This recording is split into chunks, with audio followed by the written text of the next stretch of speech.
আজকের রেসিপি শাপলা দিয়ে ইলিশ মাছের মাথা দিয়ে। আমি কিভাবে করলাম সেটাই তোমাদের সঙ্গে আজকে শেয়ার করব।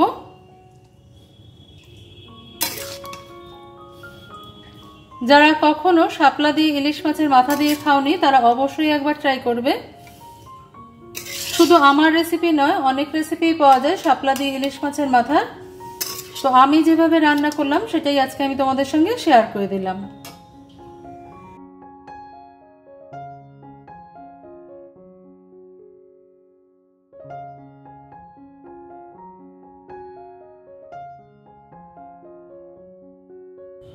শাপলাটা দেখো কেটে ধুয়ে কিন্তু আমি জলটা ঝরিয়ে নিয়েছি, আর নিয়ে নিয়েছি ইলিশ মাছের মাথা।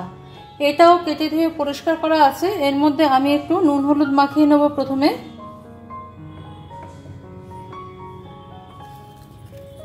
আজকের রেসিপি ইলিশ মাছের মাথা দিয়ে শাপলা। যারা কেউ কখনো খাওনি তারা একবার অবশ্যই ট্রাই করবে। এটা খেতে কিন্তু খুব সুন্দর হয়। তবে আমি যেভাবে রান্না করলাম সেটাই তোমাদের সঙ্গে আজকে আমি শেয়ার করে দিচ্ছি। খুব ভালো করে নুন হলুদটা মাখিয়ে নিতে হবে ইলিশ মাছের মাথায়। আমার হাতটা অবশ্যই ভালো করে ধোয়া আছে, কারণ এটা একটা হেলদি হ্যাবিট। মাছের গায়ে নুন হলুদটা মাখানো হয়ে গেছে। এবার আমরা সরাসরি রান্নার দিকে চলে যাব। সম্পূর্ণ বাঙালি রান্না, তাই আমি রান্নাটা সর্ষের তেলেই করব। দিয়ে দিলাম সর্ষের তেল। একটা কড়াই গরম করে এখানে 2 টেবিল স্পুন মতন সর্ষের তেল দিয়ে নিয়েছি আমি। চাইলে তোমরা কম বেশি করে নিতে পারো, তবে খুব বেশি কিন্তু তেল লাগে না, কারণ শাপলায় খুব বেশি তেল কিন্তু টানে না। তেলটা গরম হয়ে গেছে। এবার আমি ইলিশ মাছের মাথাগুলো একটু ভেজে নেব।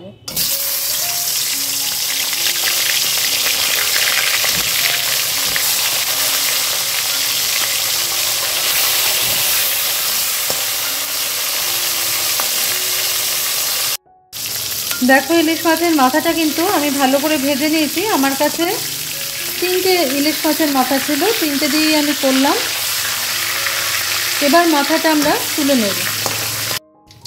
বাকি যে 3টে মাথা ছিল সেটা আমি একই রকমভাবে ভেজে নেব।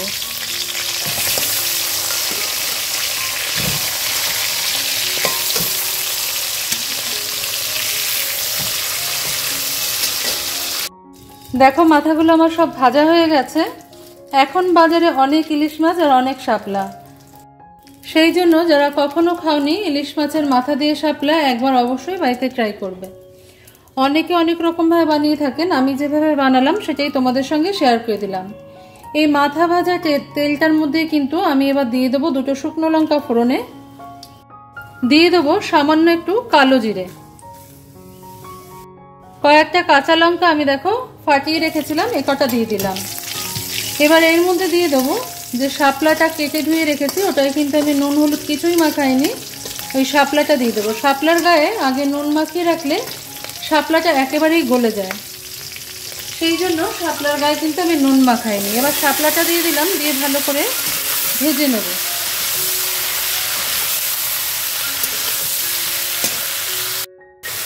এর মধ্যে নুন বা হলুদ যোগ আমি এখন করব না, কারণ শাপলায় কি হয়, নুনটা যদি আগে থেকে আমরা দিয়ে দিই তাহলে কিন্তু অনেক সময় নুন পোড়া হয়ে যাওয়ার একটা সম্ভাবনা থাকে। তো শাপলাটাকে আমি 2-3 মিনিট একটু নাড়াচাড়া করে নেব। এটা কিন্তু অনেকটা কমে যাবে, আর কাজটা অবশ্যই ফ্লেমটাকে হাইতে রেখে করতে হবে। শাপলা হতে খুব একটা সময় লাগে না, কারণ এর মধ্যে কিন্তু জলে ভর্তি, আর জলের ব্যবহারও লাগে না। কতটুকু হয়ে গেছে আর জলও ছেড়েছে। এবার আমি এর মধ্যে মিশিয়ে দেবো লঙ্কার গুঁড়ো। আমি এখানে ঝাল লঙ্কার গুঁড়ো ব্যবহার করছি, নিজেদের স্বাদ মতন তোমরা ব্যবহার করবে। দিয়ে দেবো সামান্য একটুখানি মিষ্টি। এই চিনিটা দিলে কিন্তু স্বাদের একটা ব্যালেন্স আসবে, আর এটা খেতে খুবই ভালো লাগবে। যদি কেউ অপছন্দ করো তাহলে সে স্কিপ করতে পারো। খুব সামান্য একটু পরিমাণে আমি নুন দিলাম, 1/2 চামচ মতন নুন দিলাম, 1/2 চামচেরও কম, কারণ নুনটা শাপলায় বেশি হয়ে গেলে কিন্তু খেতে ভাল লাগে না। Welcome to my cooking channel Shatabdi's kitchen. Shatabdi's কিচেনে তোমাদের সবাইকে স্বাগত। নমস্কার বন্ধুরা, আমি শতাব্দী। তোমরা সবাই কেমন আছো? আশা করি সবাই ভালো আছো, সবাই সুস্থ আছো। আমার নতুন বন্ধু, আমার পুরনো বন্ধু, সবাইকে অনেক অনেক ধন্যবাদ পাশে থেকে এইভাবে আমাকে সাপোর্ট করার জন্য। শাপলাটা দেখো অনেকটা কমে এসছে। এই যে কমে এসেছে, এই সময় কিন্তু শাপলাটা সিদ্ধ হয়ে গেছে। নিজেরা একবার চেক করে নেবে, শাপলাটা খুব নরম। আমি একটা তোমাদের দেখিয়ে দিই। এ দেখো, শাপলাটা কিন্তু হয়ে গেছে। তো এই সময় আমি একটু যে ঝোলঝোলে অবস্থায় রয়েছে, এই সময় আমি মাছের মাথাটা এর মধ্যে দিয়ে দেবো,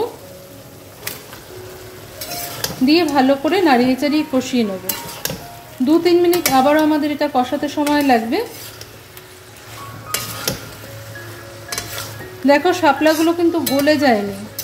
শাপলা গলে গেলে কিন্তু খেতে ভালো লাগে না, সেই জন্য ঢাকা চাপা না দিয়ে রান্নাটা করবার চেষ্টা করবে। সেই জন্য মাছের মাথাটা ইলিশ মাছের ভালো করে ভেজে নেবে আগে। 2-3 মিনিট আমি খুব ভালো করে কিন্তু শাপলার সাথে মাথাটাকে কষিয়ে নিয়েছি। এবার তোমরা ইচ্ছা করলে মাথাটা একটু টুকরো টুকরো করে দিতে পারো, খুন্তি দিয়ে একটু চাপ দিলে কিন্তু এটা ভেঙে যায়। আর যদি গোটা রাখতে কেউ পছন্দ করো, এরকম করে গোটাও রেখে দিতে পারো। আমি খুন্তি দিয়ে সামান্য একটু ভেঙে দিলাম।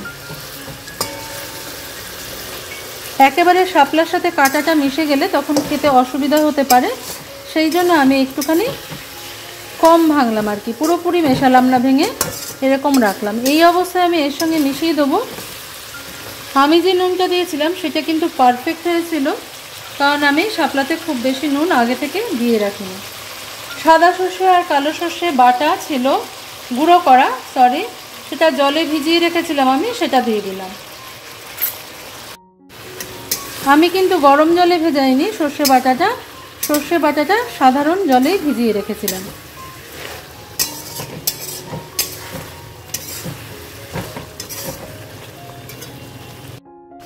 যখন দেখবে পাশ থেকে এরকম তেলটা ছেড়ে এসছে, 5 থেকে 7 মিনিট সময় লাগবে এটাকে একটুখানি কষিয়ে নিতে। এটা যখন কড়াইয়ের গা ছেড়ে বেরিয়ে আসবে তখন এটা কমপ্লিট হয়ে গেছে রান্নাটা। আজকের রেসিপিটা ভালো লাগলে লাইক, শেয়ার, কমেন্ট, সাবস্ক্রাইব করার অনুরোধ রইল তোমাদের কাছে।